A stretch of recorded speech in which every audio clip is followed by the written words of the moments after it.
Hey, what's going on, guys? Jay here from EasyBladeShavingProducts.com. Today we're in Brooklyn, home of Biggie Smalls, formerly known as Bushwick, Brooklyn. We're going to Standard Grooming Co. We're going to visit Autumn, and we're going to visit Vince. And they're going to tell us their barber story, of how they made it to the top. Let's go inside.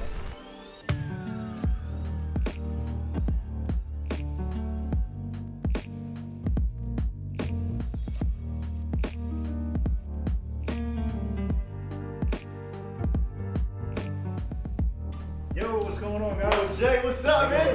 Good to see you, man. Autumn, what's going on? Yeah. Y'all ready to do this? Let's do it. Let's do it. Hey, what's going on, guys? Jay here from EasyBladeShavingProducts.com. Welcome to a new episode of The Owner. Today we are in the Standard Grooming Co. And today we're with Autumn and we're with Vince. What's going on, guys? How you guys doing? Yes, sir. Good. First thing I noticed, guys, when I came here was the aesthetics. How did you guys design this place? Man, it was a team effort, man. Yeah. We just know we wanted to go for like, when people walk in, you want to feel alive. Yeah. And what's the color for that? White. White. That's life. That's Right. right. That's right. That's right. Bright. We got the natural lighting. Yeah. We want to be clean and sleek. Yeah. So you feel alive when you walk in. Yeah. I gotta say, when I came in, like, we looked at your Instagram and everything like that before we came, and I gotta say, it feels like it looks. That's dope. And the energy from you guys is the same exact way That's dope. how it feels on Instagram. That's big for Brandon. What you see is what you get. All man. Authenticity. Exactly. Yeah. So I want to start off. Where are you guys from originally? Starting with Vince.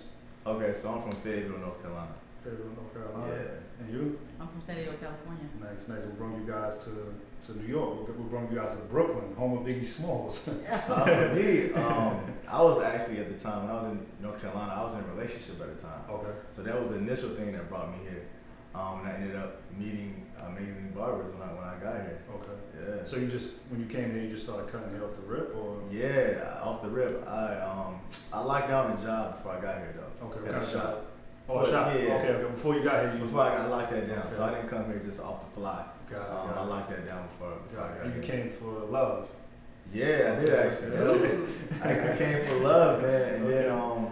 then, at the same time, my career just took off. To the next I guess level. you never know, like, what's your purpose, like, why you make certain moves. Yeah, that's the way God moves, man. You just Yeah. never know where you're going to end up. Absolutely. What about you? What you? Same. I actually I got married the day before I moved here. Oh, wow. So I got married and moved the exact next day Get outta to here. New York. Yeah. From California to New York. Yeah, but I mean, I knew I was moving, so same as him, I had locked down my position at a barbershop before I got here. And it was in this barbershop. Where was the barbershops located? Where was your barbershop at? Same It's shop. the same Oh, shop. I ended up in the same shop. Yeah. That's crazy. So both of y'all moved for love Yeah. and crazy. ended up in the same Crazy. shop. In the same shop. So you were with your female from long distance, a long distance relationship. Yeah. So she was here, you were over there, Uh-huh.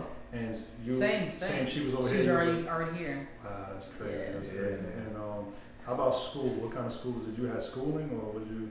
Yeah, I went to UNCG. So Okay. for my undergraduate, I was a business administration major. Okay. Accounting at first, and I switched my major to business administration. And then I went to barber school in Greensboro as well. How many years you went to regular college? I was in college for 5 years actually. It took me 5 5 years to finish. Oh wow, Yeah. 5 years. So you did school, you paid for school, everything, and then you ended up becoming a barber. Wow. Yeah, man, it's crazy. That's crazy. My parents thought it was kind of crazy too Yeah. when I told them, but it was just my passion. Yeah. While I was in school, I just found a passion for barbering. I was just cutting hair, and I was finding myself loving that way more than going to class. So how do your parents feel about what they say? Because a lot of kids out here, I know, and their wives or girlfriends are like, yo, why you want to be a barber? You know what I'm saying? There's no future in that. You know, how you gonna, no benefits. What do you guys? I know that's what a lot of people. That's the downfall. For sure. People think you need a 9 to 5, and you gotta be. Yeah, I can't blame them. That's kind of like, I guess now in this era, we're able to kind of like create our own path. It's a little easier now. Okay. So I can't blame my parents. I got amazing parents. They were just going off of what they knew. Of course, So when I yeah, first yeah. told them, they were like, Yeah. you're not going to use your degree? Yeah. But I had to explain to them, like, my degree is in business. Like, Yeah. I'm going to apply what I learned in school to this Mhm. industry. And I knew, like, it was a niche and I could, like, do well with it because of my business background. How do they feel about it now? Like, They love it, man. Oh, they love it, right? They Story love it, change. man. Yeah. How about you? You went to school with them? I did. Well, I went to barber college. Oh, barber I college, didn't. I didn't go to Fresh out of high school, you went to barber college. You knew you wanted to do Not that? fresh out. I went about 3 years after, 4 years after. But the thing with me is my mother is in the industry. She's a Oh, so cosmetology Oh, so instructor. you knew.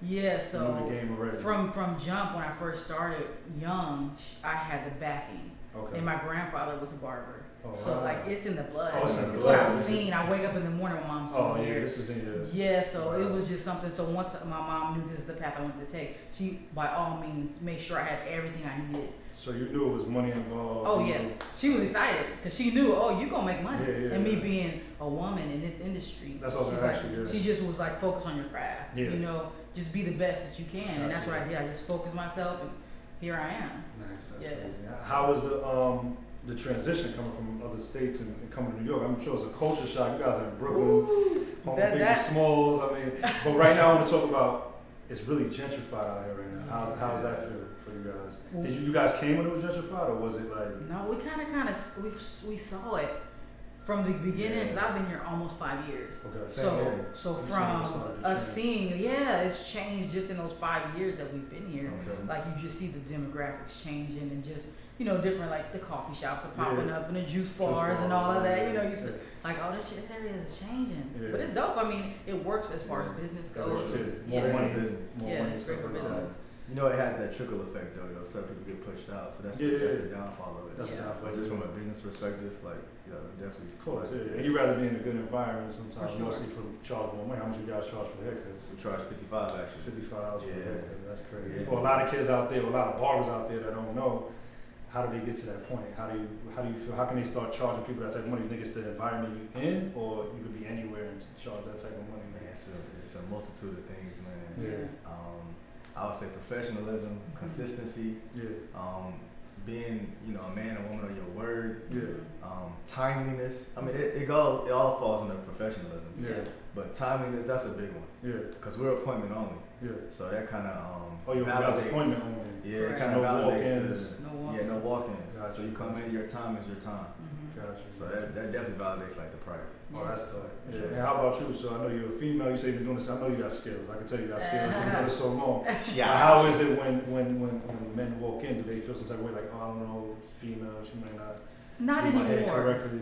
Not anymore. Initially, before. Oh, because they were walk-ins before now as appointments, but Yes. initially. And with the technological age with Instagram, and stuff, they can kind of see your They work see your before. work already. They already know what's Yeah, out so there. now people like already seen what you do, you Yeah. know. So it has changed. Like in that regard, it's such a trip to see how the game has changed from when you used to be on the just hoping you got to passing out cards, hoping and praying those somebody days now. want to sit in your chair. Yeah. But now you just like It check out my sells itself. ID. Yeah, check out Yo. my ID. You don't believe me? Yeah, exactly. That's crazy. That's Yeah. But even that is crazy because sometimes we'll have clients come in here. They're like, I went to this one like notable shop. crazy.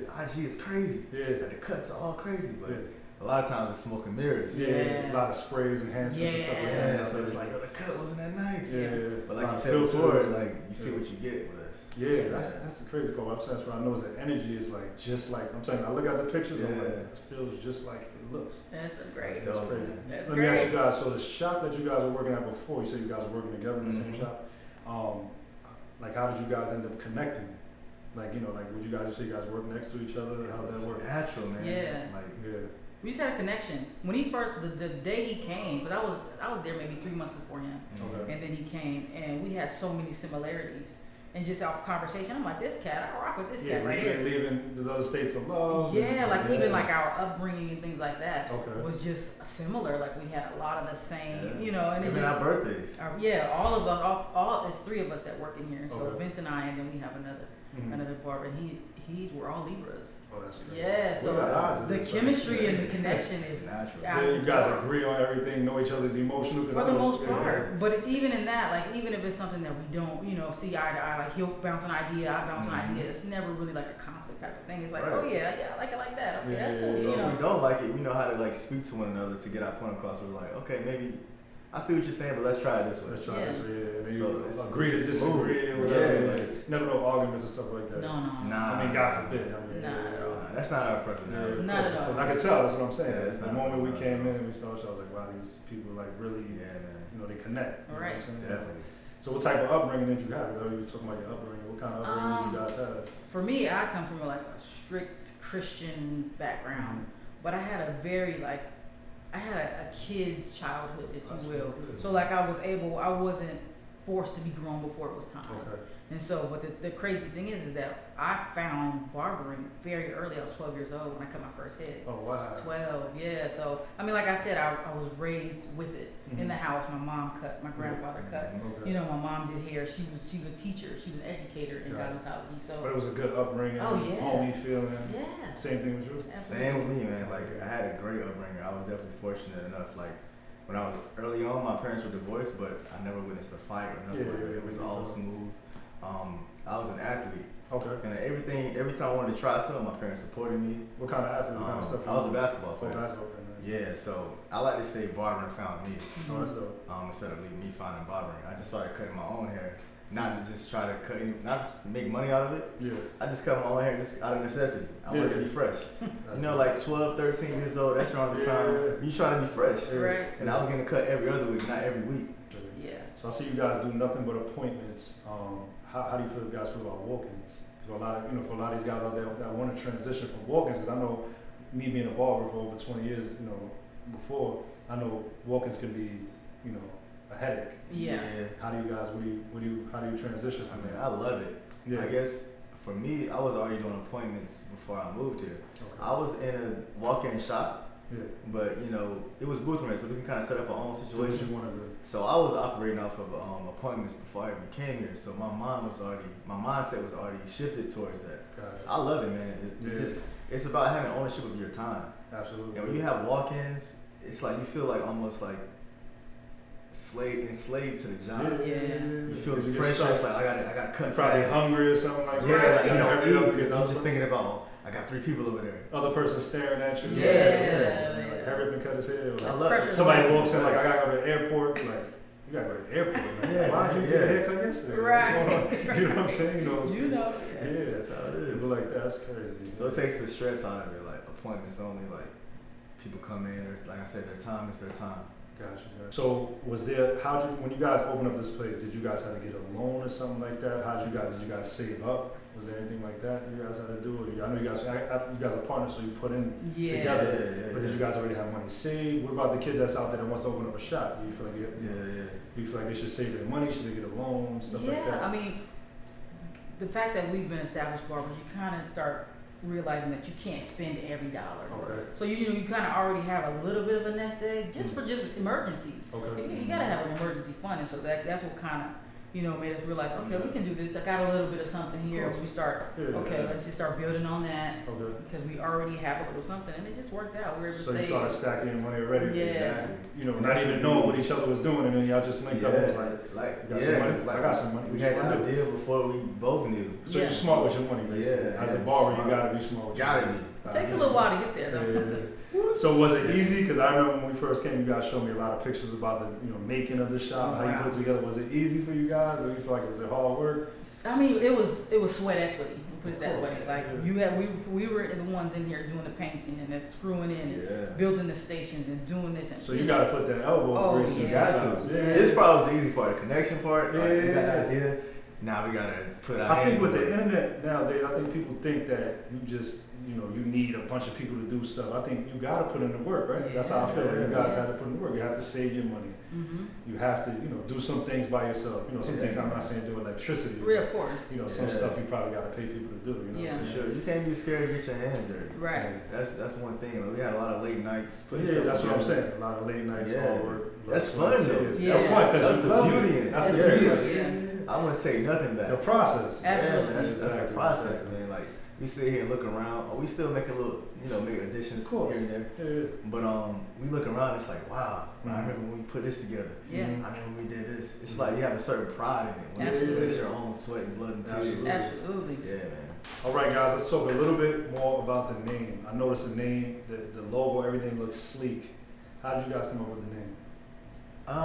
It's crazy because like we used to always talk about each other like our cuts and like how we are as professionals. And Autumn will always say like we set the standard. Yeah. This is before we even Before you even thought thought about about a shop. shop or Yeah, anything. yeah. Right. She would be like, yo, we set the standard, man. Like this is what we do. We lead by example. So it was time to open up a shop. She was like, we should call it the Standard. I was like, that makes sense. Yeah. That's how, and it's feeling real Brooklyn, like the name. It's feeling like that new Brooklyn, that Yeah, co at the it's end and clean, everything it's like that. clean, sleek. And this is exactly what we want to do. We want to lead by example. Yeah. And we don't want it all to be for us. It's enough money for everybody. For sure. We really want to lead by example and like bring other shops with us. Like, you know, be able to be on this professional level as well. You plan on opening more shops after this or something like that? Maybe one day if it gets. I mean, you guys. That's not our focus. You never know. Now we don't want to expand too quick. Of course. Because our plan is to like get this blueprint down perfectly. Make this the best it can be. I think a lot of people try to expand a little too quickly. So this is our focus right here. Because it's feeling like a brand. Again, I can't keep standing there. It's feeling like a appreciate brand. it. So how do you feel about the brand? Well, I just love it. I mean, the thing is that I come from the old school, and he has that new school, and then he went to school for marketing and branding and all that. So he brings that element to where I was kind of a novice until he comes in and kind of teaching me the ropes as far as branding goes and how important branding is for, you know, even because you want somebody to just look at your logo and be like, that's the standard. And so that's what we're trying to bring. So, you know, you see it everywhere. You know, it's just, you want it to be like Pepsi. You just see the logo, you don't have to see it says Pepsi, but you see that red, white, and you're like, yo, Pepsi. I noticed with the merch, you guys had the hats, the shirts and stuff like that. Right, which is something that I really never even took notice to until he brought it to like how important that is. And it means so much to people. They're just like, wow, this is, like you said, you said the brand is, so you notice it off the top. Because when people rock with you, man, really rock with you, they want to represent you. For sure. We want to be a part of it. And we want to make people feel like they're a part of something. Right. And do people buy the merch and stuff like that? They buy it, man. Like, take Instagram shots, hashtag. You Absolutely. One of our clients actually sent us a picture. Back-to-back weekends, he was at a party, and 2 people had on a shirt. Get out of 2 separate people, not even together. And this is Brooklyn, he was just out and about in Brooklyn. They saw it. I was like, wow, that's what it's about. Yeah. That's what it's about. So let's talk more about the gentrification out here in Brooklyn. How do you guys feel? I know there's a lot of juice bars, and how do you guys stand out from, you know, the other businesses in the area and stuff like that? Me? Oh, I can go. I feel like we stand out, but at the same time, it's like in this community that we're in, it just makes sense. You see art everywhere. It's like modern. It's industrial, but I feel like we fit right. I feel like we fit right in. I feel like we're bringing something to the community that is needed. It's different, but we're not like sticking out like a sore thumb, if that makes sense. Right. But yeah, I think it's good to see, you know, like a black owned. A lot of times you think of gentrification, you always think of black ownership. That's not the first thing you think of. So I think it's really dope that what we're doing here, putting a new face on a professionally ran business. Absolutely, it's showing class and everything at the same time. Absolutely. Definitely. What you got to say on that? I mean, I love that that's what we represent. This black-owned business that gives you quality, professionalism, and is upscale. Absolutely. And is predominantly, you know, like for us. You know, all are welcome, and we can cut any kind of hair. I don't care who it is. Of course. But you know, it's something for us that we really don't see it. So that's kind of also ties into what the standard is showing that you can raise the bar as far as, you know, our community stepping it up a little bit. Absolutely. You know, awesome. and there is a niche group that is looking for that. So we show every day with our books full. People want this. That's so awesome. yeah. And what kind of customers you guys have? Like you guys have like a mixed crowd. Like mixed crowd. Okay. Yeah, it's really mixed. I mean, being in Brooklyn, period. Like, how is it in this area? It's like just all types of people over here. I know because I know it changed so much. Like it's diverse. Yeah, it's diverse. Like Like I noticed Harlem is diverse now a lot more. Yeah, everywhere. It's like a lot of people moving from other places. We don't have a lot of clients that are from Brooklyn bred. They're either coming in for a job or opportunity. Students, same way we came. Students and stuff like that. Because I know it's like Harlem is like a lot of students are coming in. Yeah, man. Everybody comes the here same way in this area as well. Yeah, it's like you come here to pursue your dream, and that's what we have in here. And that's the dope part because people come in here and they're motivated because we have clients that they come here to pursue something, whether it be like school, like you said, or a new job where they're trying to start a business themselves. So they got that vibe that you guys already have. Yeah, they feel inspired leaving, which is something. So you only mess with people with that vibe anyway, because I noticed when we came in, we saw a sign that said good vibes. Yeah. Exactly. You know, I see you guys offer coffee and all that candy, all that stuff to your customers, tea, whatever you guys have. For sure. So we looked up and we saw that vibe. It's a good vibe. So that sign is a good vibe. Yeah, let you know right there. Like, good vibes, welcome home. Yeah, that's awesome, man. But typically, like, that's what comes. You know, like they say, by environment. Yeah, like by the environment, who we are as people, you're gonna attract who you are for the most part. Exactly. So we attract that people with their vibes. I always say there's class, there's hood, and then there's class. It's all about just being classy. Yeah. You know what I mean? There's really no separation. It's just that class and that, you know. So what advice do you guys have for the kids out there or the barber out there that wants to open his own shop? What kind of tips and advice? It doesn't even have to be about opening your own shop. What kind of advice can you give to these people so they can take it to the level that you guys take it to? You know, forget about the following, the Instagram followers and all that. How can they be businessmen and women? How can they take it to that point? For me, I believe the best thing you can do is be consistent in your work ethic. Be disciplined, because this is a career where you don't really have a boss that's just, you know, hounding it on you. So you have to be self-driven, self-motivated, and be hungry. You know, you're an entrepreneur. Yeah, you never know everything. You know, and the industry is changing so much day by day. You got to stay abreast of what's next. You know, be on it with your social media. Be on it with your skills, on your tools. Like, everything plays a part in your, I think success, ultimate success, is just really staying focused on what it is that you're trying to do and being consistent. Absolutely. That's great. She said consistent. My word is persistent. Yeah. Because I mean, we both started around 12, 13, so don't think it's an overnight thing. It's definitely not overnight. You gotta stay up on your stuff. Stay persistent. Like, a lot of trials and tribulations. Yeah, you're not gonna learn everything. You may not know how to fade. It may take you a year or two to really learn how to fade. Like, you don't learn this stuff overnight. Right. You gotta just be at it, and you gotta love it. If you don't love it, you're not gonna stay with it. Be persistent. Sure. And you obviously loved it. Yeah, love it. You left school. Yeah. You know what I mean? Right. You definitely loved it. You did 5 years of school. Right. And that's the important thing. Like, you loved it. It's just in your blood. You love just love it from the beginning. Love it. Still love it. All right, guys. Good stuff. Good tips. I just want to thank you guys for getting on the Owner Show. You guys have inspired a lot of people out there. I'm 100% sure. If you guys out there want to see these guys in action, go to thestandardgrooming.com and make an appointment, guys. Don't just walk in here. This thing is exclusive. I will talk to you guys soon. Again, thanks for coming on the show, guys. Talk to you soon.